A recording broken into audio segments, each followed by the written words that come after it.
ଭାରତୀୟ ସଂସଦ ଏମିତି ଗୋଟେ ଜାଗା ଯେଉଁଠି ଆମ ଦେଶର ଭାଗ୍ୟ ଲେଖାଯାଏ, କିନ୍ତୁ ଏଇଟା ପ୍ରକୃତରେ କାମ କରେ କେମିତି?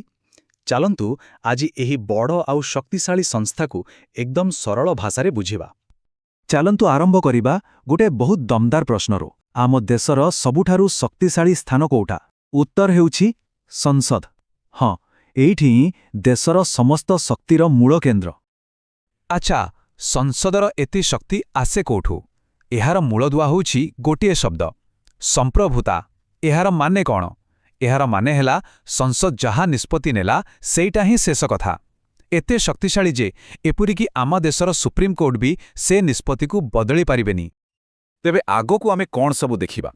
ଆମେ ବୁଝିବା ସଂସଦର ସମ୍ପ୍ରଭୁତା ବିଷୟରେ, ତାର ଅଙ୍ଗ ଆଉ ଗୃହ ବିଷୟରେ, ଲୋକସଭା ରାଜ୍ୟସଭା ଭିତରେ ଫରକ କ'ଣ, ଜଣେ ସାଂସଦଙ୍କ କାମ କ'ଣ, ଆଉ ଶେଷରେ ସଂସଦ କେମିତି ଚାଲେ ତାର ପୂରା ପ୍ରକ୍ରିୟା। ଚାଲନ୍ତୁ ପ୍ରଥମେ ଆରମ୍ଭ କରିବା। ସଂସଦ ହେଉଛି ଭାରତର ସମ୍ପ୍ରଭୁତା, ମାନେ ଚୂଡ଼ାନ୍ତ ନିଷ୍ପତ୍ତି ନେବାର ସଂସ୍ଥା। ଆସନ୍ତୁ ଦେଖିବା ଏହା କେମିତି। ତ ଏଇ ଯୋଉ ଅସୀମ ଶକ୍ତି, ତାର ଉତ୍ସ କ'ଣ? ଉତ୍ସ ହେଉଛି ଆମ ସମ୍ବିଧାନ। ସମ୍ବିଧାନର ଧାରା 79ରେ ସଫା ସଫା ଲେଖା ଅଛି ଯେ ଭାରତର ସଂସଦ ତିନୋଟି ଜିନିଷକୁ ନେଇ ଗଠିତ: ରାଷ୍ଟ୍ରପତି ଆଉ 2ଟି ଗୃହ। ଆଚ୍ଛା, ଏବେ ଆସନ୍ତୁ ଦେଖିବା ଏହାର ଅଙ୍ଗ ଆଉ ଗୃହ ବିଷୟରେ। ବିଧାୟୀ କ୍ଷମତାର ଏଇ ତିନିଭାଗିଆ ଗଠନକୁ ଟିକେ ଭଲକି ବୁଝିବା। ହଁ, ଏଠି ଗୋଟେ ମଜାଦାର କଥା ଅଛି। ଦେଖନ୍ତୁ, ସଂସଦର ଗୃହ ହେଉଛି 2ଟି, ଲୋକସଭା ଆଉ ରାଜ୍ୟସଭା, କିନ୍ତୁ ଏହାର ଅଙ୍ଗ ହେଉଛି 3ଟି। କେମିତି? କାରଣ ରାଷ୍ଟ୍ରପତି ବି ଏହାର ଏକ ଅବିଚ୍ଛେଦ୍ୟ ଅଙ୍ଗ। କୌଣସି ବିଲ୍ ଲୋକସଭା ରାଜ୍ୟସଭାରେ ପାସ୍ ହେଲେ ବି ଯେପର୍ଯ୍ୟନ୍ତ ରାଷ୍ଟ୍ରପତିଙ୍କର ଦସ୍ତଖତ ନ ହୋଇଛି ସେ ପର୍ଯ୍ୟନ୍ତ ତାହା ଆଇନ ହୋଇପାରିବ ନାହିଁ। ଏବେ ଆସିଲା ସବୁଠୁ ଗୁରୁତ୍ୱପୂର୍ଣ୍ଣ କଥା, ଲୋକସଭା ବନାମ ରାଜ୍ୟସଭା। ଏଇ 2ଟି ଗୃହରେ ହିଁ ଦେଶର ବଡ଼ ବଡ଼ ବିତର୍କ ଆଉ ନିଷ୍ପତ୍ତି ନିଆଯାଏ। ଚାଲନ୍ତୁ ଏ 2ଟା ଭିତରେ ଥିବା ଫରକକୁ ଭଲକି ଦେଖିବା। ଦେଖନ୍ତୁ, ଏ 2ଟା ଭିତରେ ବହୁତ ପାର୍ଥକ୍ୟ। ସବୁଠୁ ବଡ଼ ପାର୍ଥକ୍ୟ ହେଲା ନିର୍ବାଚନ। ଲୋକସଭା ସାଂସଦଙ୍କୁ ଆମେ ସିଧାସଳଖ ଭୋଟ ଦେବାଛୁ, କିନ୍ତୁ ରାଜ୍ୟସଭା ସାଂସଦଙ୍କୁ ରାଜ୍ୟର ବିଧାୟକମାନେ ବାଛନ୍ତି। ଏଇଥିପାଇଁ ତ ଲୋକସଭାକୁ ଜନତାଙ୍କ ଗୃହ କୁହାଯାଏ। ଆଉ ଗୋଟେ ବଡ଼ କଥା ହେଲା, ଲୋକସଭା 5 ବର୍ଷ ପରେ ଭାଙ୍ଗିଯାଏ, କିନ୍ତୁ ରାଜ୍ୟସଭା ତାହା କେବେ ବି ଭାଙ୍ଗେନି। ହଁ, ଏଇ ଯୋଉ ଶେଷ କଥାଟା, ସେଇଟା ବହୁତ ମହତ୍ତ୍ୱପୂର୍ଣ୍ଣ। ରାଜ୍ୟସଭା ଏଇଟା ଗୋଟେ ସ୍ଥାୟୀ ଗୃହ। ଲୋକସଭା ପରି ଏହା କେବେ ବି ଭଙ୍ଗାଯାଏନି। ଏଇଟା ସବୁବେଳେ ଥାଏ ଦେଶକୁ ଏକ ନିରନ୍ତରତା ଦେବା ପାଇଁ। କିନ୍ତୁ କେମିତି ଏହା ସ୍ଥାୟୀ ରହେ? ଏହାର ବ୍ୟବସ୍ଥାଟା ଖୁବ୍ ସୁନ୍ଦର। ଏଠି ସବୁ ସଦସ୍ୟ ଏକା ସାଙ୍ଗରେ ରିଟାୟାର କରନ୍ତିନି, ବରଂ କେବଳ 1/3 ସଦସ୍ୟ ହିଁ ଏକାଥରକେ ଅବସର ନିଅନ୍ତି। ଆଉ ଏହି 1/3 ସଦସ୍ୟଙ୍କ ଅବସର ପ୍ରତି 2 ବର୍ଷରେ ଥରେ ହୁଏ। ଫଳରେ ଗୃହ କେବେ ବି ପୁରା ଖାଲି ହୁଏନି। ଏମିତିକି ଯେତେବେଳେ ନିର୍ବାଚନ ପାଇଁ ଲୋକସଭା ଭାଙ୍ଗି ଯାଇଥାଏ, ସେତେବେଳେ ବି ରାଜ୍ୟସଭା ଦେଶ ପାଇଁ କାମ କରୁଥାଏ। ତ ମନେ ରଖିବାର କଥା ହେଲା, ଗୃହ ହେଉଛି ସ୍ଥାୟୀ, କିନ୍ତୁ ଜଣେ ସଦସ୍ୟଙ୍କର କାର୍ଯ୍ୟକାଳ ହେଉଛି 6 ବର୍ଷ। ଆଚ୍ଛା, ଏତେ ସବୁ ବଡ଼ ବଡ଼ କଥା ତ ବୁଝିଲେ, କିନ୍ତୁ ଏସବୁ ଭିତରେ ସାଧାରଣ ଲୋକ କୋଉଠି? ଏଇଠି ଆସୁଛି ସାଂସଦଙ୍କ ଭୂମିକା।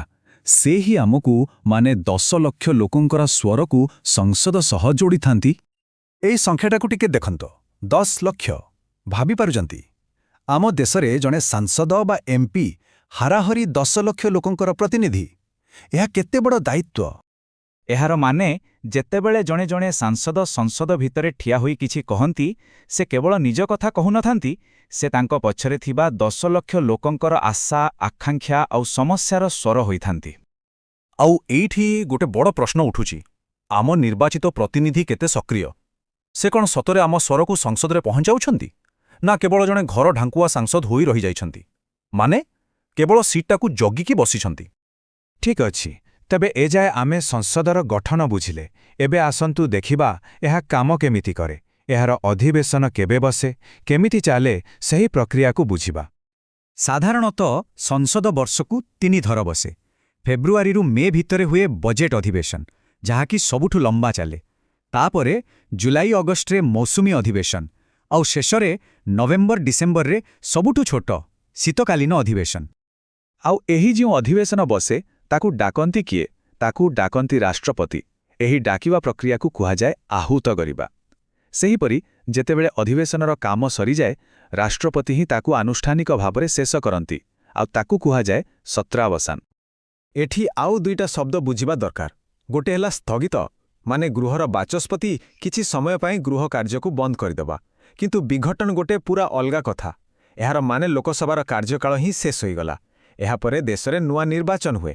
ଆଉ ମନେ ରଖନ୍ତୁ, ବିଘଟନ କେବଳ ଲୋକସଭାର ହୁଏ, ରାଜ୍ୟସଭାର ନୁହେଁ। ତେବେ ଶେଷରେ କଥା ପୁଣି ଫେରି ଆସୁଛି ସେହି ପ୍ରତିନିଧିଙ୍କ ପାଖକୁ।